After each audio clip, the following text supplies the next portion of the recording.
enter our social media. Okay, we're live. Awesome.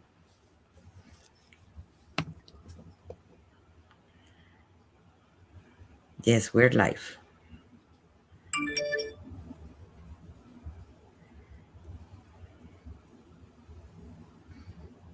And let me share it to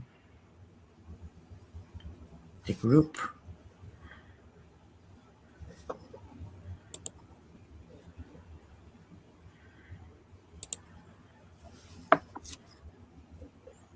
And okay. I wonder where in, oh gosh, YouTube.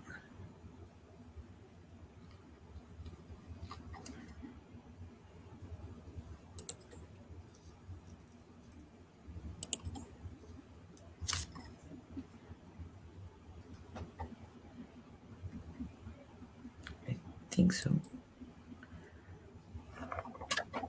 Okay. Okay. And let's start. How about that? We have 2 people seeing us. And I just want to tell everybody that this is Monica Ramirez, Warrior of Love, and we're in Soul Talk. Thank you for watching us. And if you're here, please let us know where you're connecting from. And you're seeing the replay. I would love to see that you say replay. And all the information that we are going to be sharing of Suzanne, it is in the description. If you want to later on contact her, you will have her webpage and also her Facebook page. So you can contact her. And let's start. Everybody can hear me? Kayla? Oh, cool. You're watching us. Okay. Let's start. Well, like I mentioned, we're in Soul Talk. This is Monica Ramirez, Warrior of Love. And we have an amazing, beautiful Suzanne Bishop. And let me just tell you a little bit who she is before we start making the questions. She helps to solve life challenges and increase connections in the intuitive world. She's a psychic medium and spiritual counseling. She's also a medical intuitive and an artist.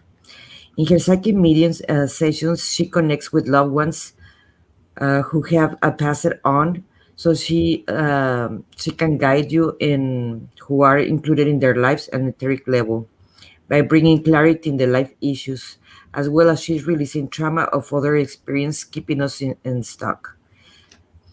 She is also a Master Reiki Teacher. She balances chakras and do attunements, and she also teach Reiki. And we are very glad to have you here, Suzanne. Thank you for being with us, and thank you for accepting my invitation. I really appreciate it. Thank you so much for inviting me. I'm very, very excited. Thank you. Yeah. And Suzanne, I would like to ask you some, obviously, some questions in this. It's more about having a conversation. That's why I name it Soul Talk, because it's about, I started this because I wanted to have conversations with amazing people like you. Aww. And I would like to know, you always knew that you have all these abilities to contact, well, not only that people, because also we're going to talk about the difference of channeling and medium. That's going to be later on. But since you always have this, or since when do you learn that you were a medium channeler or psychic?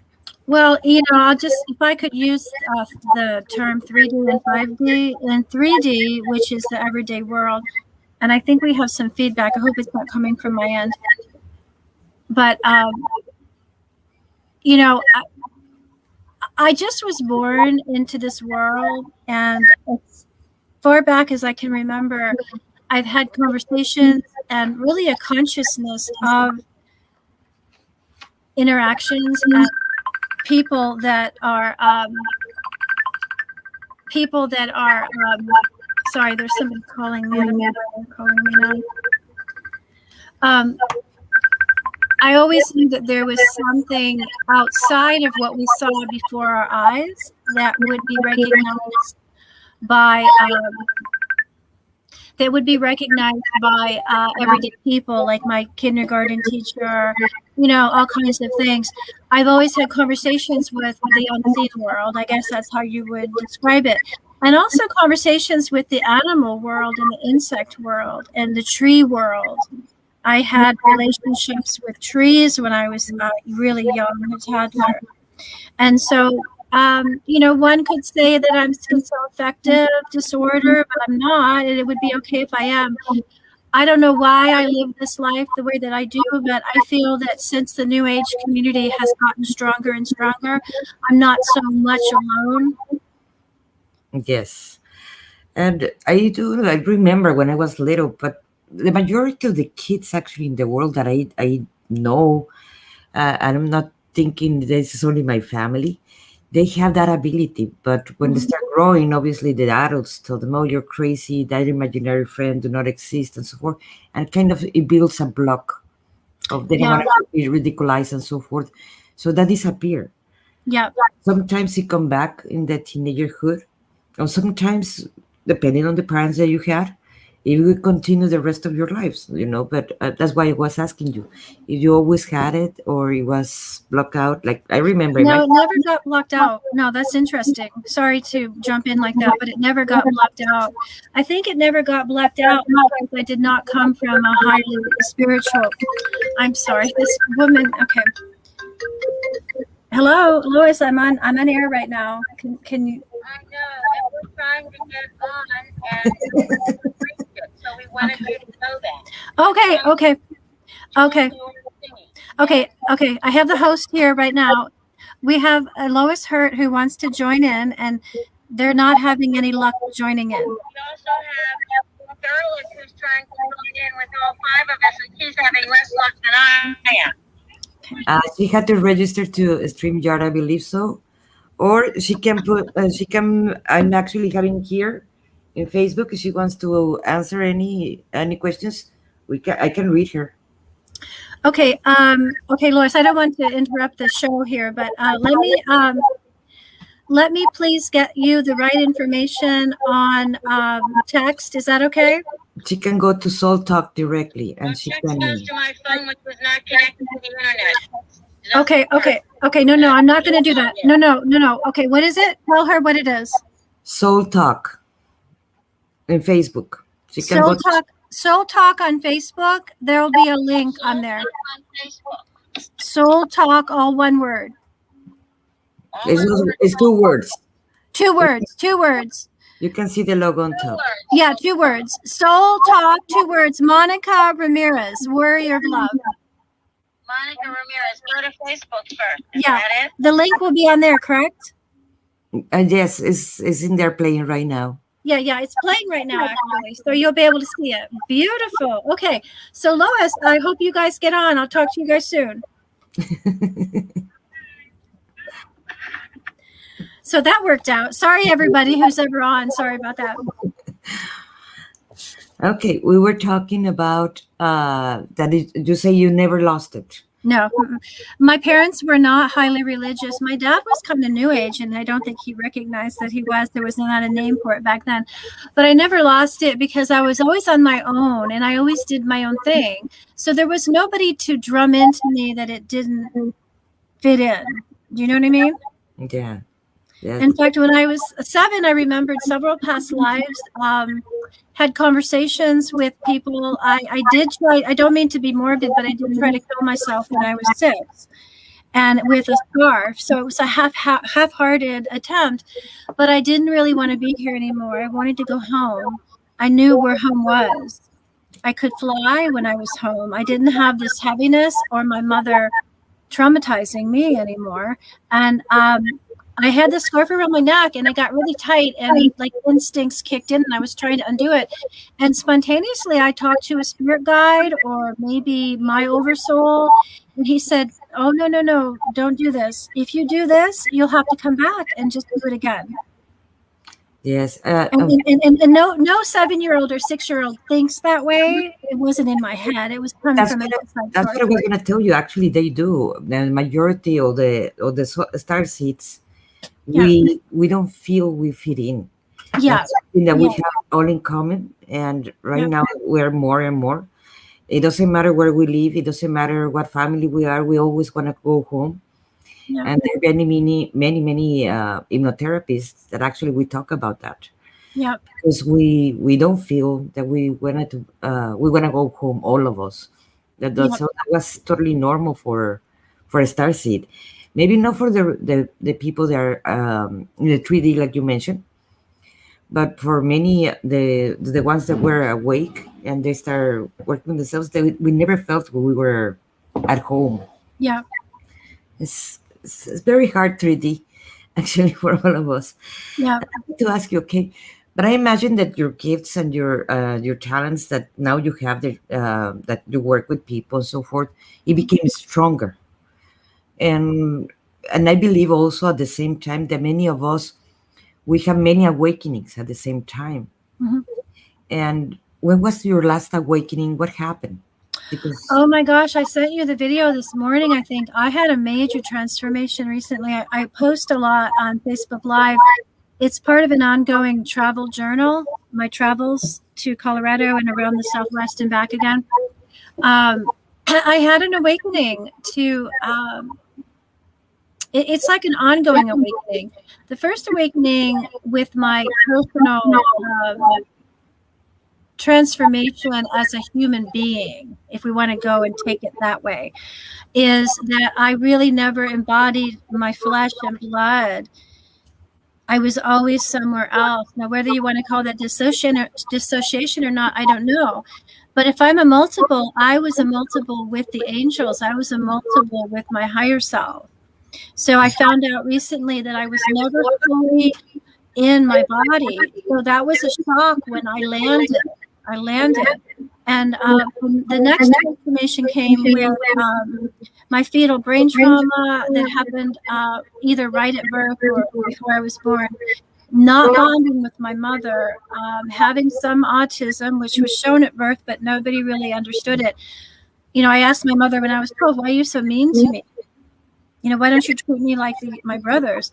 Well, she just said flat out, you didn't look at me when you were an infant and I couldn't connect with you.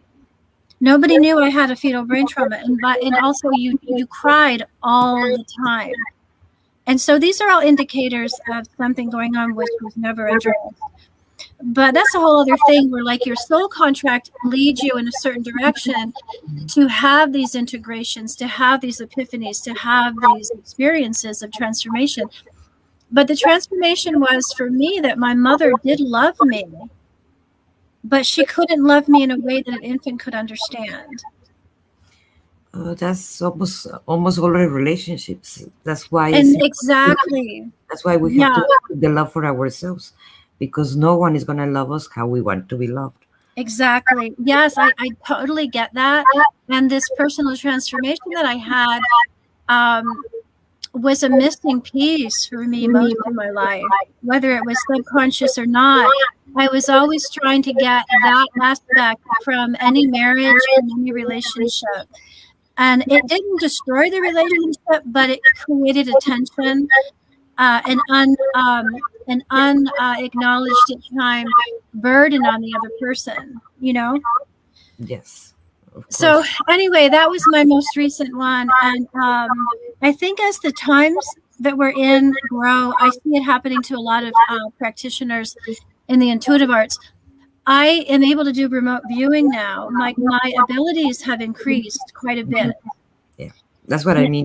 When you notice that started happening, or what happened? Because usually it's something dramatic happened then.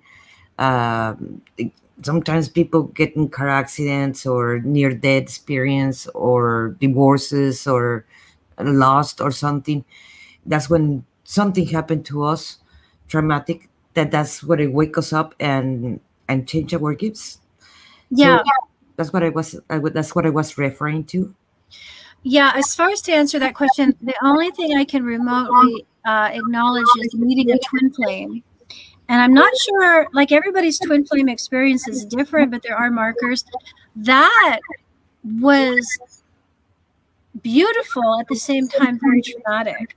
And so that opened me up quite a bit. And at that point, my spiritual abilities of intuition, clairvoyance, understanding, having more easier flow during the mediumship sessions, that has all increased since the twin flame experience, I suppose, because you don't have to be with your twin flame to become more integrated.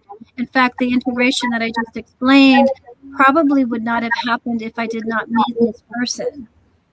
And so you're not meant to always be with that twin flame, but the interaction itself, even energetically, is enough to kick in that person if they're ready for that transformation.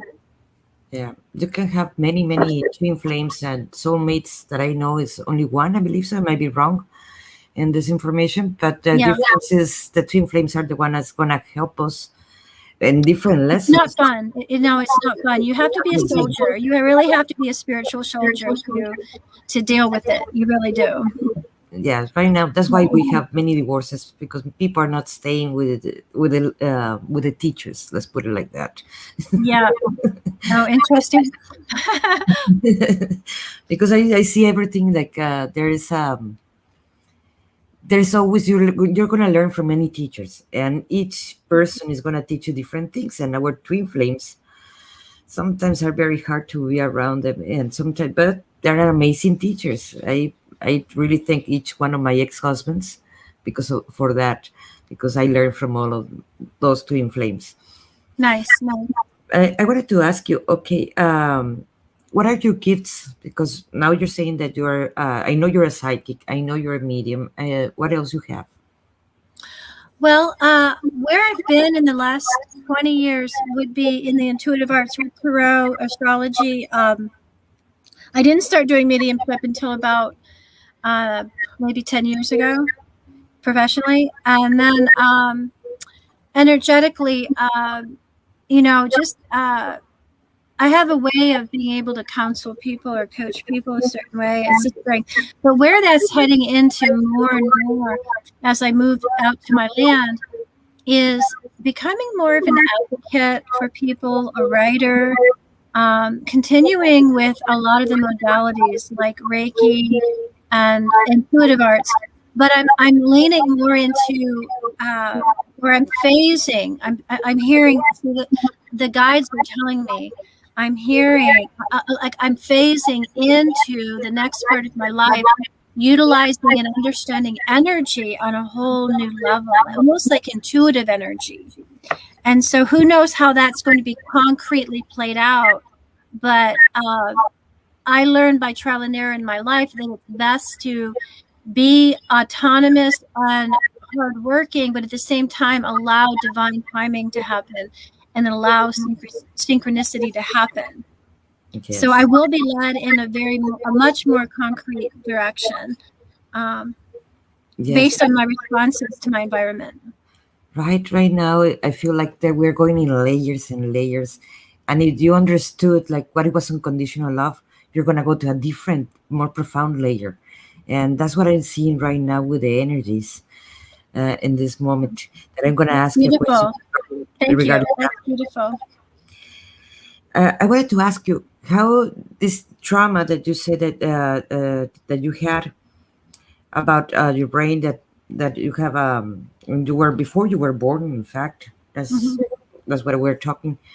How do you find out? Because many people will go around. We know that we have a concussion when we're alive and we're already born and we fell down, something happened. But in your case, it was before you were born. So how do you find out you had it to start? Well, it's weird because all these, let's say everybody's life is a book, right? My book has pages in it. Well, there were indicators and many, many pages in the beginning, but nobody paid attention to it. And so how I found out, to be concrete in your answer, I was about 27, 28, and I was getting a BFA. My daughter was a baby. I had sleep deprivation, and I kicked in maybe about the second month into having sleep deprivation. And when that happened, I could not remember my phone number. I had severe dyslexia, which I always had, but now I had severe dyslexia. I was inverting vowels and consonants, writing, and my numbers were all screwed up, and my short-term memory was worse than ever. And so I went to the health center at the college, the university, and then they sent me to Ann Arbor neurologist. Well, they did this workup that I had to keep going back, and they gave me everything at the time that they had. And what they did was come up from the diagnostics that they gave me. I guess I fit into what they did. The trauma happened on the left side of my brain, according to the diagnostics. And then the trauma happened between fetal stage and 2 weeks after birth. So it's pretty specific. And I think at the fetal stage, it must have been like 6 months or something, or 4 months until 2 weeks after birth. And they came up with this based on all kinds of tests that I had. And it was pretty minor at the time, unless I got sleep deprived. And I just messed up my words right now. So I have specific deficits when I'm trying to use my left brain. My right brain takes over. And so not only I realize on a psychodynamic level that I've lived my entire life not like a lot of people in how I view and process information. And so that's one thing. But it was at the age of 28, I had a diagnosis I didn't totally understand. They thought it was great. I was an artist. I was in the graphic design field because I'm right-brained and all of that. Organically right-brained. And so they thought it was great. I went 6 months later, and at that time, they just wanted to check to see how I was doing, and I was doing much better. But they said, when you get older, you may have an uptick in symptoms, and that's what I'm experiencing right now. But how, at the same time, have benefit you as a psychic? Because I have no idea. You were mentioning me something like that the last time we talked. I have no idea how to answer that. It's a great way to research. I mean, that would be a great research project for somebody. But I'm not a brain specialist. I only do my own reading as a layperson. I think that it has made me highly intuitive, and it's made me never lose that connection, or facilitated in me never losing the connection between the unseen world and this world. And so I think that it has something to do with it. Hey, everything happened for a reason. Yeah, absolutely. Yeah. I wanted to ask you the question that I had before. What was the difference between mediumship, to be a medium, and to be a channeler? In your concept. My concept, thank you. Yeah, my concept is, and it's weird because when I'm in session for a mediumship, a lot of times I'll just go into a channeling of the person coming through, where I start talking to them, talking like them, the mannerisms, like somebody doing that all the time. But the difference for me between mediumship and channeling is mediumship is connecting auditorily, visually, in some way. You're connecting with evidence to the heavenly realm, is what I call it. Or it could be other dimensions that are not here. And so the relatives, usually it's a relative, comes through and they know each other, and they begin a conversation where I can hear them. I tell them what is heard or seen. I see a lot of visuals that they're helping me see. That's mediumship. But channeling is when that same person, I allow them to come through me. There's a vibratory, it's almost like a vibratory level that both reach, or I'm able to match them, and they start to come through me. And I usually close my eyes at that point, and I'll just start talking like Grandma Sally. And I'll have her Southern accent. I will have her mannerisms, like maybe she sat like this a lot. And the person, if it's on visual, if it's in person or it's on a visual Zoom, they'll say something, oh my God, that's her. She always went like that with her hair, or she always went like that, or she always did this, that kind of thing. And so that's kind of confirmation that channeling somebody they know. So that is channeling where you're coming through you. You're not interpreting it. It's coming through. Do you do light language, or in your art, do you paint light language?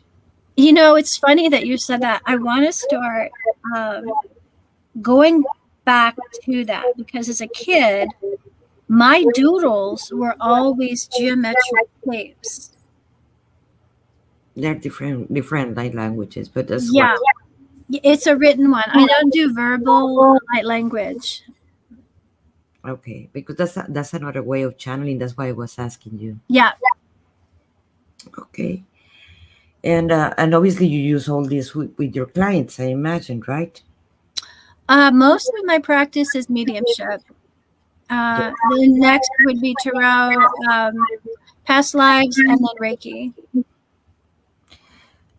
I have a question. When you get a client, they hire you. Can you explain us a little bit the process? What do you do with them? I'm not going to tell you to do it right now. Just do the process, so like that people understand what do you do, what a psychic like you in your area do. Yeah, thank you for asking that. It's an excellent question for anybody practicing. I had to develop my own standards because there's no global standards or national standards for psychics and intuitives. So I borrowed from my Master of Science in Art Therapy as far as the ethics are concerned. Do no harm. Informed consent if I'm doing any research and all that. And so while in session, I frame my entire session, whether any modality is empowering the client, through a client-centered type of approach. And what that means is they decide where they want to go with the session. They develop the focus. If they want to switch midstream, they're welcome to. So it's very client empowering. And then empowerment comes also with ideas and inspirations and the clarifications and validations they get in the session. I don't tell them. The spirits won't tell them. The guides and the angels won't tell them exactly what the exact issue is or exactly what they should do, but they're brilliant. And I'm pretty good at that too, where I can form a question or I will put a scenario in front of them and they don't know that once they get it, if it does resonate with them, it doesn't have to, if it does resonate with them, they'll say, oh my gosh, I made a connection that I do this and get in trouble with this because of that. And so we're not going to say it for them. Sometimes we will gently lead them into knowing it in a more direct way. But it's all client empowerment. And that way they own it. They know we came up with that connection, and they're more empowered to do everyday things to change a difficult circumstance or to continue seeking that job or going back to school or whatever they're working on. Then you work a lot with dead people. You channel or do medium with dead people. Yeah. Okay, because in my I don't know, I'm just in my case, I used to work with mediumship, working with dead people, and about 5 years ago I said no more. I only work with beings of the highest planes. I just refuse. Yeah, work with. I enjoy it. You don't feel drained after No. after you work with dead people? I did, so that's why I don't like it. Yeah. No, I never feel drained. At one point I was doing like 20-minute readings at a party, and I was not drained. It was like 3:00 in the morning. I felt like I had meditated for a very long time. And I want to start writing a book about the mediumship experience because we have these perceptions of what heaven is like through near-death experience, and they're absolutely correct. But hearing the people's stories who are in heaven and how they relate, they all relate consistently in a certain way. They can't be a certain way. They've lost their ego. They retain their personality. So basically, so their family members can know that it's them, but they embody more of a pure energy when they're up there. And a lot of times, having a conversation with their loved one is the right ticket for them in heaven and the loved one to get the closure or to get just the connection to move on. Like there's some kind of integration and healing happening, even for the people that are on the other side. And also about suicides, I get a lot of women, mostly mothers, who've lost their children or their husband to suicide. And, you know, time and time again, like they won't tell me when they come in that that's a focus. And then I'll be getting some pretty good evidence that that's their husband, right? But people that committed suicide, especially if it's been less than a year or maybe less than 3 years, they only come and show me this part of their face. And if they come in at all full body, they're very, it's almost like they're very you can't really see them that well, or they'll be very timid and not speak up a lot. And it's consistent with people who have committed suicide. The only way I can think of that kind of behavior, once there's a conversation that starts, they become more natural or more, able to communicate better. Is that it is because they feel guilt and shame because what they did? I have no idea what the details of that is. It could be that, but I think that primarily, if there's one thing I learned communicating with those in the heavenly realm, they do not want or can't subject their loved ones or anybody here with any type of discomfort. So they are testing the waters to see how that person's going to react since they passed, especially if it's a new or suicide. The mom's there and the teenage boy is there, and it's only been maybe 3 months. And I don't really get a good connection. Anybody under a month, there's not a good connection. I think they have to be in, yeah. And so I can't say whether it's shame or not. I can't speak for them, but I think it's more to prevent a shock in the mother or a shock because they're already traumatized by the suicide.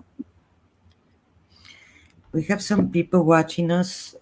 Michaela Ketter, Tiara Miat, Kevin Cole. I'm sorry if I mispronounced their last names or their names. Sorry about that. And well, I wanted to ask you also. By the way, those names sound familiar. I want to say hi to people I know. Well, and we talk about your the way you channel, the way you do those things, and Yeah. that was okay. I also read that you're a medical intuitive, and can you explain us a little bit more? What do you do in there? In your work? Because I want to write Saturday Night Live, and I want them to have a skit of mediums who are considered medical intuitives, who are physical mediums. Because what happens is, whether it's the client themselves or the people coming through, I can experience what that person experienced. Mm-hmm. And I'll start coughing. And, what did your grandma? Oh, yeah. Like, she smoked all the time. But that's like an evidence that they'll bring through. Or one time the client themselves, they were shifting in their seat a lot. And I didn't really pay any attention. But all of a sudden, I got this really sharp pain, like right in here. And I didn't know what organ was there. And I told them, I said, I'm sorry, I have to take a minute. I think someone's coming through and they had some kind of issue right here. Do you know what's there? And the guy just looked at me and he goes, that's your gallbladder. I said, wow, did your grandfather have a gallbladder problem? No, but I do. And that's why I'm shifting. So I was experiencing his pain, and how that's medical intuitive is whether I'm doing Reiki or the mediumship or whatever it is, I'll start to feel that. Or another way that it happens is energetically, my intuition goes right to that body part, like it could be the ankle. And then you do Reiki to them in that moment, or Well, during Reiki, it's a little bit different with the intuitive, medical intuitive. so what do you do? No, wait. When you okay, let's say you get it's the gallbladder that they're having problems. What do you do with that? I can't do very much. I learned from the spiritualist church, you really have to be careful with that.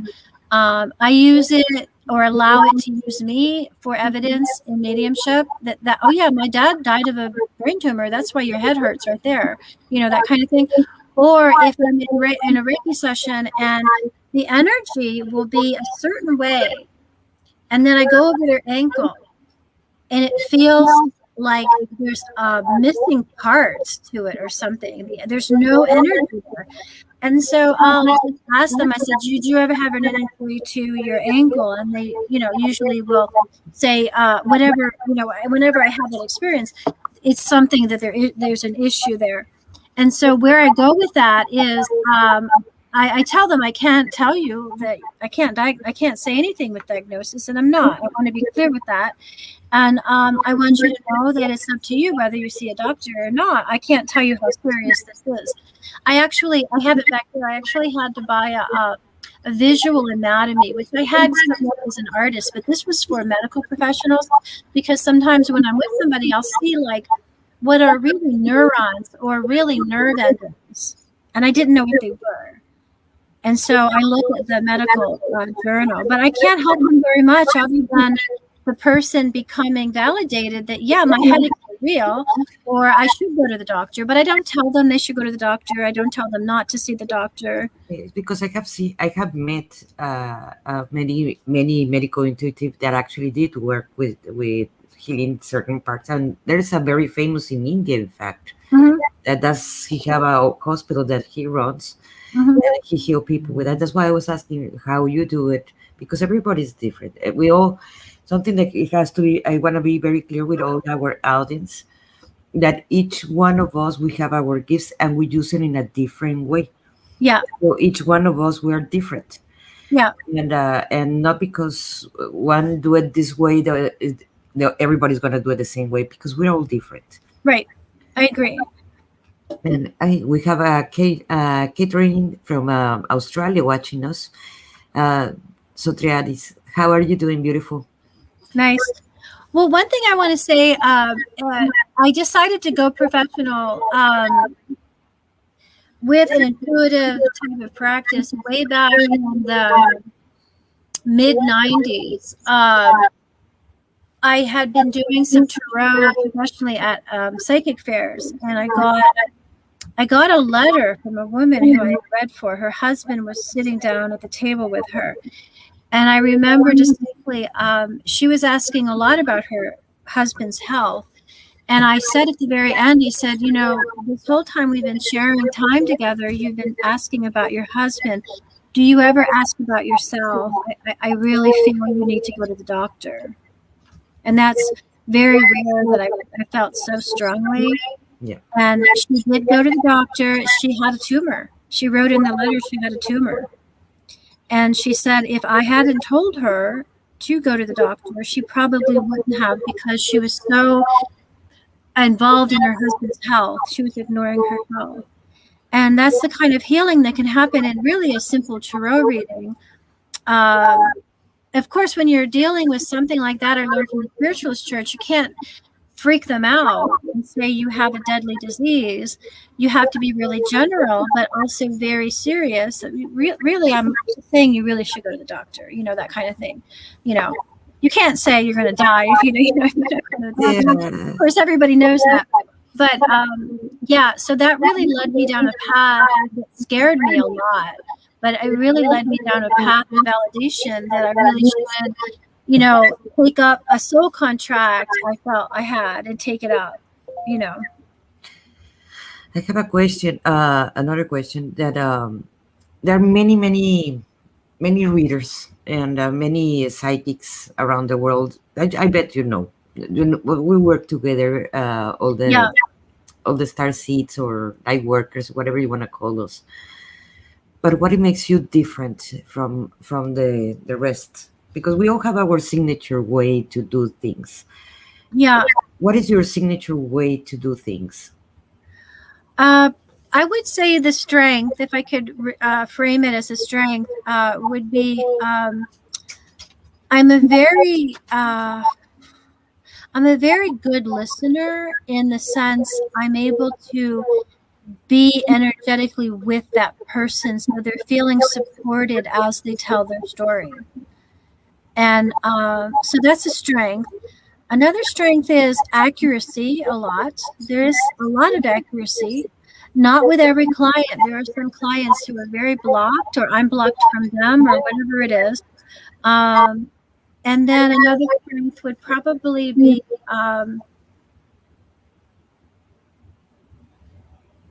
providing a space for them to see inspiration within themselves.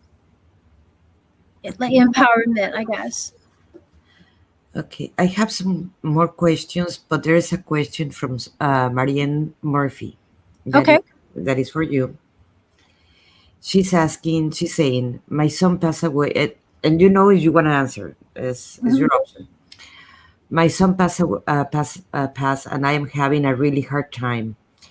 If you feel him, does he have a message for me, please? Hijos, we're all being moms and Yeah, it's hard. I can't even imagine. What is what is her son's name? let's see if she answers.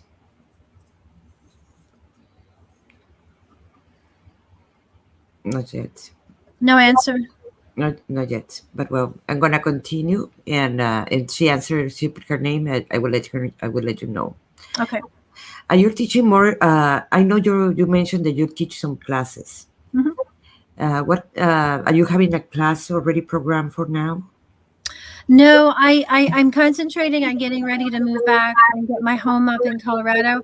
So I have what's called intuition lessons. I've done that for about 4 years, and I utilize diagnostics, I call them, that I learned as an art therapist, where I have the person who's getting intuition lessons to fill out an interview form, and there's basic questions that help me develop a personal curriculum for them. And there's also a lot of revealing of why they would like to be more intuitive, what their strengths are already with intuition. And so the diagnostic is very helpful. Okay, we got a name. His name is Scott. Scott, okay.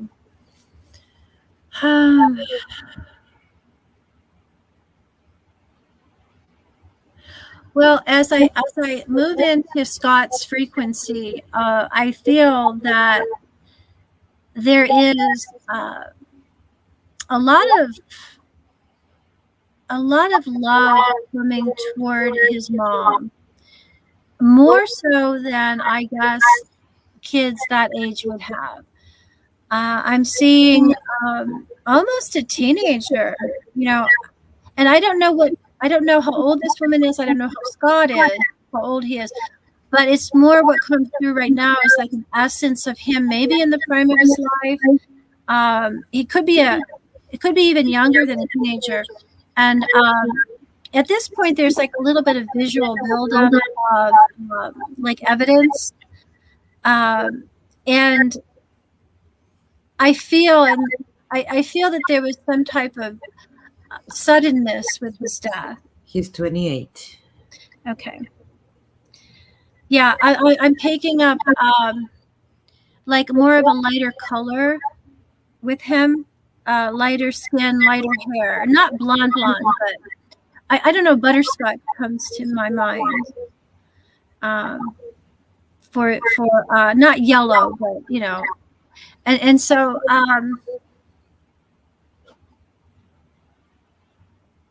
It's almost like he's wearing this shirt and it has a stripe right here. I don't know if it's part of his work or it's almost like a polo shirt or something. I don't know why I'm seeing that.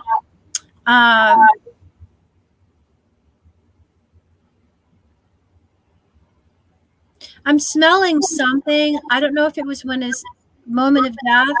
Was this a car accident or anything like that?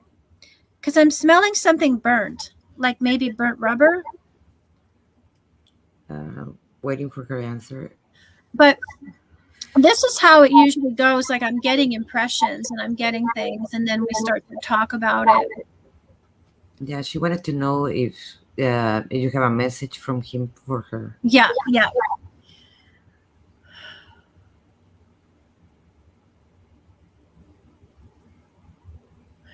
Well, he's saying, Mom, I no longer hurt. I no longer hurt. I want you to know that I'm fine. Pretend that we're on a phone. Mom, pretend we're on a phone. We can talk. He commits suicide. Okay.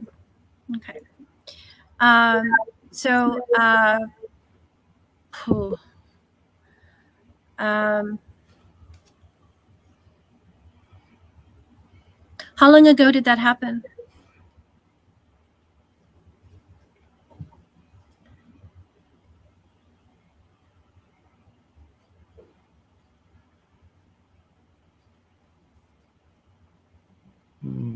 We're waiting for her answer. It's okay. He's coming in pretty strong, and I think it's because he was so connected to his mother.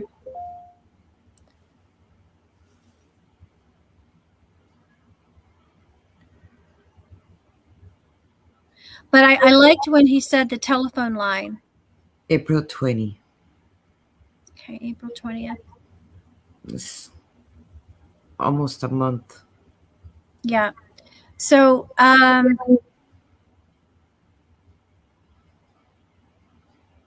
he may be coming in more clear than usual. A lot of times within the past year, they have come in even after 2 weeks, which I really was surprised, whether a suicide or not. But he came in still a little bit standoffish, a little bit. Some of them will come in like, barreling in, like, hey, how are you doing? Kind of thing. She's saying that he was very connected to her. Yeah.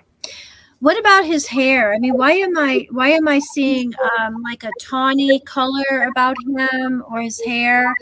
What color was his hair? Like curly? Okay. Well, no, she's not saying that. I just okay. seen that. I'm sorry. But she's not saying that. We're waiting for that about her hair. Well, the message is that he's doing better, that he's no longer in pain. I'm going to try to do some channeling with him if he would like to. Scott, would you like to do some, have you come through me? It's okay. Your mom's here and your mom would like to speak to you. She says, I found his body brown, hair, but thinning. Okay.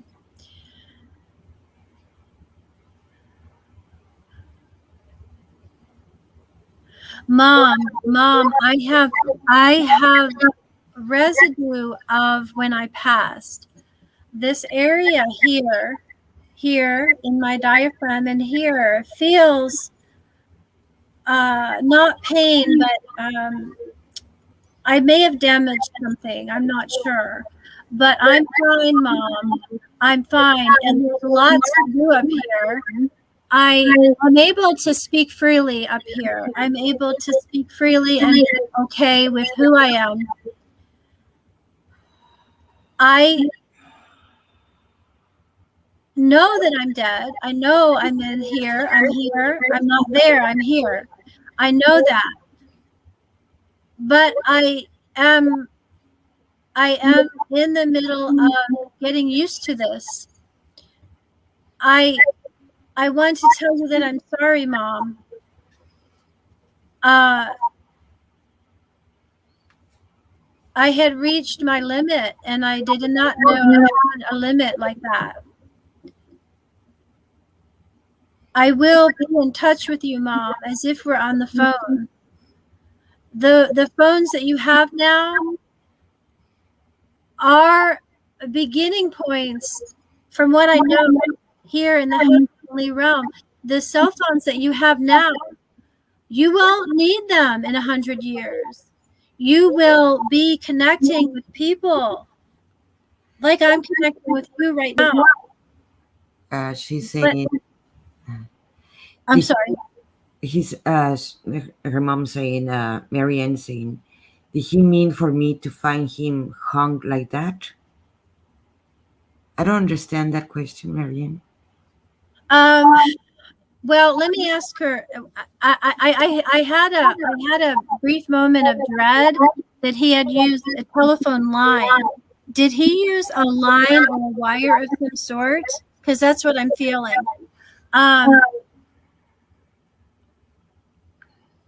Scott, is it okay if I ask you a question about the choice? And I know this is hard. The choice of the material that you had used. Did you intend to hang yourself? I can't answer that question. I can't answer that question because it wasn't me who was doing all of this. Something overtook me. And it was almost like going down a river and I couldn't stop. And then I was here. No intention, Mom. I woke up that morning not intending any of this. I don't know what to say. I have to talk to my people here and find out more. I have blanks. You call them blanks. I have blanks in my thoughts about a lot. As I'm here more and more, the time here will help me understand my life and help me understand the hanging and all of that. But I was on my road to do something to end my pain. I'm sorry, Mom. She say he hung himself with a rope or a strap. Okay. I don't remember sometimes when he was talking. I think he said something, and thank you very much, Scott. I know that it's hard for you right now. And I just got a wave of emotion from that. It sounds like he's doing the best he can and he is sorry. It sounds like he did not intend to do that when he woke up, although it's been on his mind to end some kind of pain.